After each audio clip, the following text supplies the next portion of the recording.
विपक्ष इस वक्त फूले नहीं समा रहा है। जाहिर है पहली बार विपक्ष शायद ये महसूस कर रहा है कि उसने सरकार को झुकने पर मजबूर किया है। नीट मुद्दे पर जहां एक तरफ जेनजी छात्र जंतर मंतर पर डटे थे, तो वहीं कांग्रेस समेत बड़े विपक्षी दल भी इस मुद्दे पर सरकार को घेरते दिखे। राहुल और प्रियंका गांधी तो पार्टी सांसदों के साथ प्रधानमंत्री आवास के बाहर धरने पर बैठ गए। वहां उनका साथ देने अखिलेश यादव भी पहुंच गए थे। शिक्षा मंत्री धर्मेंद्र प्रधान के इस्तीफे की मांग को लेकर पूरा विपक्ष मानो एक सुर में सुर मिला रहा हो। जंतर मंतर से शुरू हुआ जेनजी आंदोलन जब केंद्रीय शिक्षा मंत्री धर्मेंद्र प्रधान के इस्तीफे तक पहुंचा, तो विपक्ष के लिए यह सिर्फ सरकार विरोधी मुद्दा नहीं रहा, बल्कि आने वाले चुनावों की राजनीति का संकेत भी बन गया। विपक्ष लंबे समय से बेरोजगारी, भर्ती प्रक्रिया और परीक्षा व्यवस्था को लेकर सरकार पर हमलावर रहा है, लेकिन इस आंदोलन ने इन मुद्दों को एक बड़े युवा असंतोष के रूप में सामने ला दिया। कांग्रेस और इंडिया ब्लॉक के दल अब इसे नैरेटिव के तौर पर इस्तेमाल कर सकते हैं कि परीक्षा सुधार, रोजगार और युवाओं के भविष्य से जुड़े सवाल सिर्फ छात्रों तक सीमित नहीं हैं, बल्कि सरकार की जवाबदेही से जुड़े बड़े राजनीतिक मुद्दे हैं। राहुल गांधी के लिए यह कदम दो मायनों में अहम था। पहला, उन्होंने नेता प्रतिपक्ष के तौर पर यह संदेश देने की कोशिश की कि वो संसद के साथ सड़क पर भी सरकार से सवाल करेंगे। दूसरा, उन्होंने युवा मुद्दों को कांग्रेस के राजनीतिक एजेंडे से जोड़ने की कोशिश की। हालांकि सवाल यह भी उठा कि राहुल गांधी छात्रों को समर्थन देने जंतर मंतर क्यों नहीं पहुंचे। दूसरी तरफ राहुल गांधी इस मुद्दे पर शुरू से काफी आक्रामक दिखाई दिए। ये हिंदुस्तान के फ्यूचर हैं, इनको देख लो अच्छी तरह। इससे कोई नहीं लड़ सकता। Narendra Modi is India's past, the past can never fight the future. Thank you. वहीं समाजवादी पार्टी प्रमुख अखिलेश यादव का आंदोलन से जुड़ना भी राजनीतिक रूप से महत्वपूर्ण रहा। 2027 के उत्तर प्रदेश विधानसभा चुनाव को देखते हुए राहुल गांधी और अखिलेश यादव का युवाओं के मुद्दों पर साथ खड़ा होना विपक्षी एकता का संदेश देता है। पूरे देश के छात्र नौजवानों की जीत हुई है, इंकलाब का नारा देने वालों की जीत हुई है, हल्ला बोल का नारा देने वालों की जीत हुई है। जिस तरीके से आंसू गैस, लाठी और अपमान के बाद भी मुकाबला करते रहे बहादुरी के साथ जो मुकाबला किया और झुके नहीं, उसकी जीत है, इंकलाब की जीत है। सर, छात्रों ने भी अपना प्रोटेस्ट खत्म करने का ऐलान किया है, कैसे देख रहे हैं? उम्मीद है कि जो उन्होंने मांग की है वो मांग पूरी होंगी। सर, क्या लगता है कि इस्तीफे से पूरे पेपर लीक की व्यवस्था है जो सुधर जाएगी? सरकार को सुधारना तो पड़ेगा ही, और अगर आप विकसित भारत बनाना चाहते हैं, अमृतकाल में दुनिया के बराबर खड़े होना चाहते हैं, अमृतकाल में आप विश्व गुरु बनना चाहते हैं, तो शिक्षा परीक्षा को, दोनों को, व्यवस्था को ठीक करना पड़ेगा। सर, इतनी बड़ी छात्रों की जीत हुई है, उनको क्या संदेश देना चाहते हैं? सर, उनके परिवार छात्र नौजवानों को बधाई देना चाहते हैं। अक्रॉस द पार्टी लाइन छात्र नौजवान निकले, उन्होंने सरकार को झुकाया। सरकार को पहले दिन ही सुन लेना चाहिए था। इतनी देर क्यों लगी उस सुनने में? सरकार को सुन लेना चाहिए था। किसी एक आंदोलन को सीधे चुनाव परिणामों से जोड़ना जल्दबाजी होगी, लेकिन यह जरूर है कि इसने विपक्ष को एक नया मुद्दा दे दिया है। देखिए, आरएसएस के लोग इसके अंदर घुस गए हैं और इन्होंने गरीब के लिए शिक्षा के जो सपना बाबा साहेब भीमराव अंबेडकर का था, जिस सपने को साकार पंडित जवाहरलाल नेहरू ने किया, जिस ध्येय को लेकर के इंदिरा जी चली, उसको इन्होंने ध्वस्त कर दिया। गरीब के लिए शिक्षा छोड़ी नहीं। एक साल, अभी इस साल की रिपोर्ट आई है, 92,000 स्कूल पिछले 10 साल में बंद हो गए।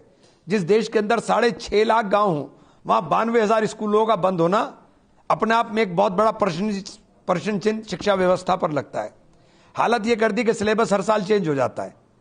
पहले किताबें गरीब बच्चे पढ़ते थे, बड़े छोटे बच्चे होते थे, बड़ों के बच्चे छोटे बच्चों के काम आ जाती थी। अब हर साल उसको किताब खरीदनी है, हर साल किताब खरीदेगा, चूंकि सिलेबस चेंज कर देंगे। एक दो पन्ना इधर से उधर किया और पैसे वसूल लें। ड्रेस लेनी है तो ड्रेस के लिए वेंडर तय कर दिए, आप वेंडर के यहां से ही ड्रेस लेंगे। कितना खून निचोड़ेंगे? पूरी देश की शिक्षा व्यवस्था का शिक्षा का जो बजट है वो 1.42 लाख करोड़ रुपीस है, और अकेले एक परीक्षा से, नीट से 1.32 लाख करोड़ रुपया पब्लिक से लेते हैं। ये जो आपने हाल कर दिया शिक्षा व्यवस्था का, देश के संसाधन देश के लोगों के लिए थे। आपने देश के संसाधन, देश को, जो देश की इकोनॉमी है उसको आपने उपभोक्ता आधारित कर दिया है। लूट मचाई हुई है भाई। मंदिर के ऊपर क्या लूट मचाई है इन्होंने। मंदिर का मुद्दा कोई कम बड़ा मुद्दा है। इनके लिए मुद्दे ही मुद्दे हैं। आंदोलन खत्म नहीं हुआ है। एक आंदोलन अभी थोड़ा सा थमा है। ये देश का किसान, देश का नौजवान, देश का व्यापारी, देश की महिलाएं, ये सब परेशान हैं। रसोई चलाना भारी हो गया है देश में। युवा वोटर, रोजगार और शिक्षा जैसे विषय आने वाले चुनाव में अहम भूमिका निभा सकते हैं। हालांकि सबसे बड़ी चुनौती यही होगी कि आंदोलन की ऊर्जा को चुनावी समर्थन में कैसे बदला जाए। सड़क का गुस्सा हमेशा वोट में नहीं बदलता। इसके लिए मजबूत संगठन, लगातार अभियान और भरोसेमंद नेतृत्व जरूरी होता है। इस आंदोलन ने विपक्ष को एक राजनीतिक अवसर जरूर दिया है, लेकिन 2027 की चुनावी परीक्षा में इस अवसर को जमीन पर साबित करना बड़ी चुनौती है। उधर केंद्रीय मंत्री गिरिराज सिंह विपक्ष को लेकर क्या कह रहे हैं, सुनिए। विपक्ष युवाओं के पीछे छुप करके देश को तबाह और बर्बाद करना चाहता था। नरेंद्र मोदी जी देश के युवाओं का नीट परीक्षा में समय ना बर्बाद हो, वर्ष ना बर्बाद हो, इसलिए वो एग्जामिनेशन भी दिलवाए। 22 लाख से ऊपर बच्चों का नीट की परीक्षा हो गई, रिजल्ट निकल गया। उस समय तो राहुल गांधी कहां थे, पता था क्या? केजरीवाल ने कोई पत्र लिखा था क्या? अखिलेश यादव ने कोई पत्र लिखा था क्या? इन सब की विश्वसनीयता समाज में खत्म है। ये चाह रहे थे अराजकता फैलाना। और नरेंद्र मोदी युवाओं के भविष्य के साथ संवेदनशील है। वो देश की चिंता करते हैं और वो जीत और हार से चिंता करते हैं। अंतर इतना ही। वहीं शिक्षा मंत्रालय का अतिरिक्त प्रभार मिलने के बाद केंद्रीय मंत्री प्रहलाद जोशी ने कहा कि वो ये जिम्मेदारी कर्तव्य और विनम्रता के साथ स्वीकार करते हैं। उन्होंने कहा कि मैं प्रधानमंत्री मोदी का शुक्रगुजार हूं। उन्होंने कहा कि प्रधानमंत्री नरेंद्र मोदी की सरकार के पिछले 12 सालों में कई ऐतिहासिक उपलब्धियां हासिल हुई हैं। प्रधानमंत्री के मार्गदर्शन में मैं अपनी पूरी क्षमता से काम करूंगा और अपनी जिम्मेदारियों को लगन से पूरा करूंगा। जो प्रधानमंत्री जी ने विश्वास रख के इतना बड़ा जिम्मेदारी मेरे ऊपर दिया है, उसको मैं पूरा विनम्रता के साथ और पूरा जिम्मेदारी के साथ मैं निभाऊंगा। और बाकी जो चीज़ें हैं मैं एक बार चार्ज लेने के बाद मैं आपसे डिटेल में बात करूंगा। मैं प्रधानमंत्री जी को धन्यवाद अर्पित करता हूं। आई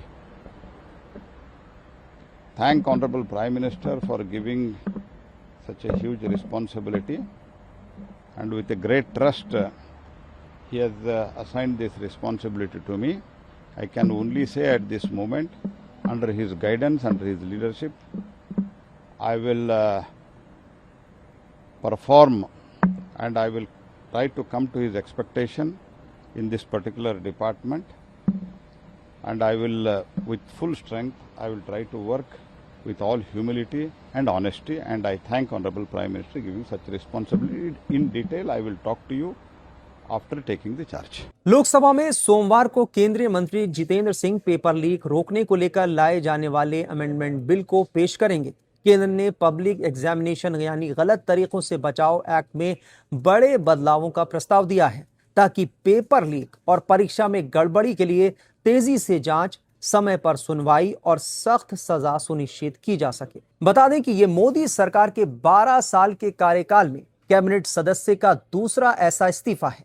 पहला इस्तीफा 2018 में मीटू आरोपों के बीच विदेश राज्य मंत्री MJ अकबर का था।